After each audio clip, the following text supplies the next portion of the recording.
দর্শক, এই মুহূর্তে আপনারা নিশ্চয়ই জানেন যে দীর্ঘ ১৭ বছরের বেশি সময় পর তারেক রহমান তার দলীয় কার্যালয়ে আজকের দিনে গেছেন।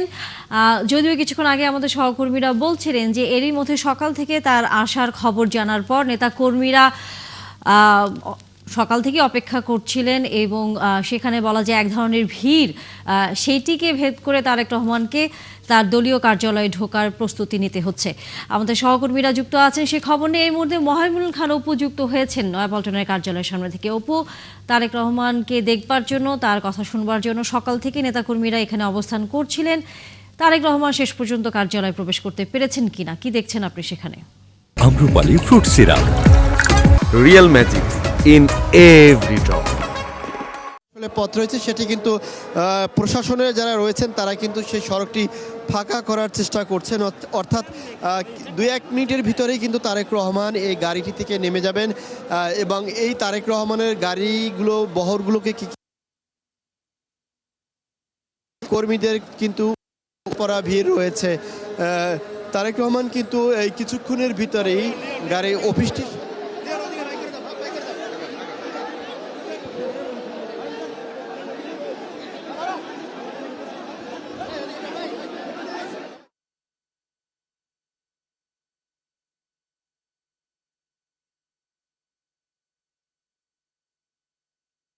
বিএনপির ভারপ্রাপ্ত তারেক রহমান ঠিক নয়াপল্টনের যেই দলীয় কার্যালয়টি রয়েছে সেই কার্যালয়ের সামনে একেবারে গেটের সামনে তার গাড়ি বহর এসে উপস্থিত হয়েছে এবং তিনি গাড়ি থেকে নামবেন। তবে এখানে নেতাকর্মীদের বিপুল সংখ্যক নেতাকর্মীদের উপস্থিতিতে আপনি দেখতে পাচ্ছেন বিএনপির যুগ্ম মহাসচিব হাবিবুর নবী খান সোহেল, তিনি চেষ্টা করছেন, সে সহ আইন শৃঙ্খলা বাহিনীর সদস্যদেরকে আমরা দেখতে পাচ্ছি যে তারেক রহমান এই গাড়ি থেকে নেমে যে ভিতরে প্রবেশ করবেন সেই পথটি ক্লিয়ার করার চেষ্টা তারা এখানে করছেন। তবে নেতাকর্মীদের যেই আগ্রহ, যেই উৎসাহ উদ্দীপনা আমরা দেখতে পাচ্ছি তাতে কিছুটা বেগ পেতে হচ্ছে বিএনপির যেই নিরাপত্তা সংশ্লিষ্ট যারা রয়েছেন তাদেরকে। তারেক রহমান এখনো গাড়ির মধ্যেই অবস্থান করছেন। নেতাকর্মীদের ভিড় একটু ক্লিয়ার করার পরে হয়তো তিনি এখানে গাড়ি থেকে নামবেন এবং আমরা যেটি জানতে পেরেছি এরই মধ্যে তিনি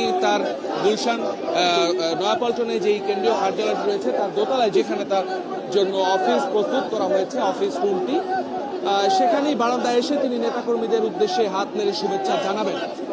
এই জন্য নেতাকর্মীদের ধৈর্য ধরার আহ্বান জানানো হচ্ছে একের পর এক দল থেকে। তবে আসলে এটি বাঁধ ভাঙা উচ্ছ্বাস, তা নিয়ে বলতেই হচ্ছে। দীর্ঘ ১৭ বছর তিনি নির্বাসিত জীবন কাটাতে বাধ্য হয়েছেন, তিনি দেশে ফিরতে পারেননি তা নিয়ে।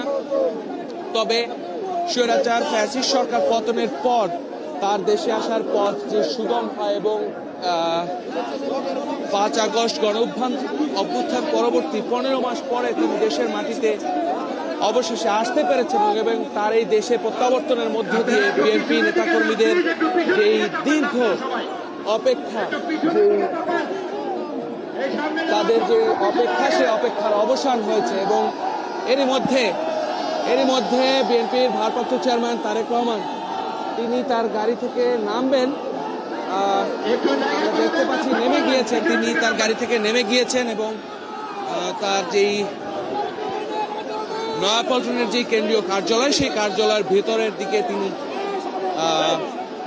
যাচ্ছেন। এখানে নেতাকর্মীদের উপস্থিতি দেখে, ছবিতে দেখেই হয়তো বুঝতে পারবেন তা নিয়ে এখানে আসলে পরিস্থিতিটা কি দাঁড়িয়েছে। আমরা গত ৪ দিন সেই ২৫ ডিসেম্বর যখন বিএনপির ভারপ্রাপ্ত চেয়ারম্যান তারেক রহমান হযরত শাহজালাল আন্তর্জাতিক বিমানবন্দরে অবতরণ করে, তার অবতরণ করার পরে সে যখন সেই লাল বাস, সবার আগে বাংলাদেশ খচিত যেই লাল বাসে করে তিনি বিমানবন্দর থেকে বের হয়েছেন, সেই বাসকে ঘিরে নেতাকর্মীদের যে উৎসাহ উদ্দীপনা সেটি কিন্তু আজ অবধি চলমান রয়েছে। তিনি যেখানেই যাচ্ছেন, যে পথেই যাচ্ছেন, নেতাকর্মী সহ সাধারণ মানুষের যেই আগ্রহ তাকে নিয়ে, সেটি আমরা আসলে দেখতেই পাচ্ছি এবং আজকেও তার ব্যতিক্রম হয়নি। কারণ আপনি জানেন নয়াপল্টনের কেন্দ্রীয় কার্যালয়ে তিনি সবশেষ এসেছিলেন ২০০৮-এ এবং এর পরবর্তীতে কিন্তু তিনি যখন লন্ডনে তার চলে যেতে বাধ্য হন, তিনি উন্নত চিকিৎসার জন্য যান, পরবর্তীতে আর দেশে ফিরতে পারেননি। এরপরে কিন্তু তার আর দেশে ফেরা হয়নি। যখন তিনি লন্ডনে গিয়েছিলেন তখন তিনি যুগ্ম মহাসচিব হিসেবে দলীয় পদে ছিলেন। পরবর্তীতে 2009 সালে আপনি জানেন তাকে ভাইস চেয়ারম্যান পদ দেয়া হয় বিএনপিতে, এবং এর পরবর্তীতে লন্ডন থেকেই তার দলকে তিনি পরিচালনা করে আসছেন। লন্ডন থেকেই তার দলকে পরিচালনা করে আসছেন এবং সেই মাহেন্দ্র খন তিনি আপনি দেখতে পাবেন নয়াপল্টনের যেই কেন্দ্রীয় কার্যালয়ের ঠিক দোতলায় তারেক রহমান নেতাকর্মীদের উদ্দেশ্যে হাত নাড়ছেন এবং নেতাকর্মীরাও তাকে অভিবাদন জানাচ্ছে। তিনি কথা বলবেন। তানিয়া, একটু আমরা শুনতে চাই তিনি আসলে কি বলছেন।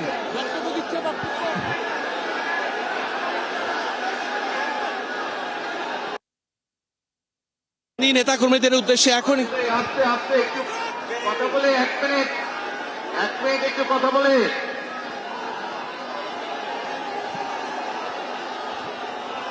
এখন আজকে প্রিয় ভাইরা, আসসালামু আলাইকুম।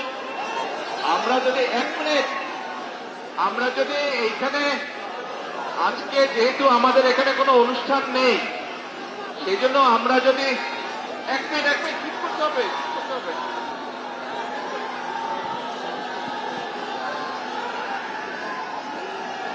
আমরা যদি এখন এই রাস্তাটা বন্ধ করে রাখি তাহলে সাধারণ মানুষের চলাচলের অসুবিধা হবে। যেহেতু আমাদের আজকে এখানে কোনো কর্মসূচি নেই, সেই জন্য আমরা চেষ্টা করি যত দ্রুত সম্ভব রাস্তাটাকে খুলে দেওয়ার জন্য, যাতে সাধারণ মানুষ চলাফেরা করতে পারে স্বাভাবিকভাবে। ইনশাল্লাহ আপনাদের সাথে কর্মসূচি যখন দিব, ইনশাল্লাহ আপনাদের সামনে তখন বক্তব্য রাখবো। সকলে দোয়া করবেন, ইনশাল্লাহ আমিও দোয়া করি সকলে ভালো থাকেন।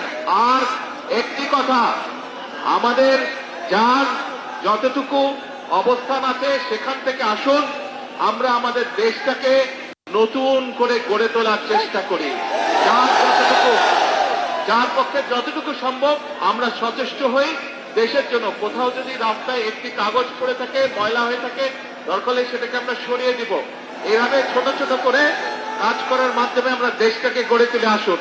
আর এখন আমি সকলকে অনুরোধ করব, দ্রুত আমরা রাস্তাটাকে খালি করে দেই যাতে সাধারণ মানুষ চলাফেরা করতে পারে। সকলে ভালো থাকবেন, ইনশাল্লাহ আমার জন্য দোয়া করবেন। দেশের যে খালেদা জিয়ার সুস্থতার জন্য দোয়া করবেন। আল্লাহ হাফেজ, বাংলাদেশ জিন্দাবাদ। তানিয়া শুনছিলেন বিএনপির ভারপ্রাপ্ত চেয়ারম্যান তারেক রহমান এখানে একটি সংক্ষিপ্ত বক্তব্য তিনি রাখলেন তার নয়াপল্টন কেন্দ্রীয় কার্যালয়ের সামনে আগত যেই নেতৃবৃন্দ তাদের উদ্দেশ্যে, এবং তার যেটি মেসেজ সেটি কিন্তু স্পষ্ট। আপনি গত 25 ডিসেম্বর দেশে ফেরার পর থেকে তিনি কিন্তু ঐক্যের ডাক দিচ্ছেন বারবার, এবং বারবার যেই কথাটি তিনি বলে আসছেন যে যার যে অবস্থান থেকে যে যতটুকু পারেন দেশকে সুন্দরভাবে গড়ার জন্য সেই চেষ্টাটা করার আহ্বান তিনি তার নেতাকর্মীদের উদ্দেশ্যে জানাচ্ছেন। এবং আজকে যেহেতু এখানে দলীয় কর্মসূচি নির্ধারিত নেই, সেক্ষেত্রে এই নয়াপল্টন এলাকায় যে নেতাকর্মীরা জড়ো হয়েছেন তাদের উদ্দেশ্যে তার মেসেজটি হলো এখানে জনদুর্ভোগ সৃষ্টি হয় এমন কোনো কাজ না করে নেতাকর্মীরা যেন রাস্তাটি ক্লিয়ার করে দেন, এবং এখান থেকে যেন সাধারণ মানুষ, কর্মচারী বা এখান থেকে যারা চলাচল করেন তারা যেন নির্বিঘ্নে চলতে পারে, সেই অনুরোধটিকে তিনি জানিয়েছেন। এবং তিনি তার জন্য এবং তার মায়ের জন্য, বিএনপি চেয়ারপারসন বেগম খালেদার জন্য তিনি দোয়াও চেয়েছেন। এবং যেই তার মূল মেসেজ আবারও যেটি বলতে হচ্ছে যে তিনি দেশে ফেরার পরে এখন পর্যন্ত তিনি বারবার যে কথাটি বলছেন যে দেশকে নতুন করে গড়ে তুলতে হলে সবাইকে যার যার অবস্থান থেকে যতটুকু সম্ভব চেষ্টা করে সেই ডেডিকেশন নেতাকর্মীদের উদ্দেশ্যে রাখছেন। তো তিনি এরই মধ্যে ভিতরে প্রবেশ করে দিয়েছেন এবং গতকাল আমরা যেটি দেখেছি ঘোষণা কার্যালয়ে তিনি। দর্শক, আমরা এখন সরাসরি বিএনপির ভারপ্রাপ্ত চেয়ারম্যান তারেক রহমান তার দলীয় বিএনপির যে কার্যালয় রয়েছে নয়াপল্টনে সেখানে পৌঁছেছেন এবং সেখানে থাকা যে নেতাকর্মীরা আছেন তাদের উদ্দেশ্যে সংক্ষিপ্ত বক্তব্য রেখেছেন এবং যার যা অবস্থান সেখান থেকে দেশকে সামনে নিয়ে এগিয়ে যাবার আহ্বান জানিয়েছেন তারেক রহমান। নিশ্চয়ই সকলে সহযোগিতা চান, সেই খবরই আমরা কম বেশি দেখছিলাম, আমাদের সহকর্মীরাও যুক্ত ছিলেন এই খবর নিয়ে।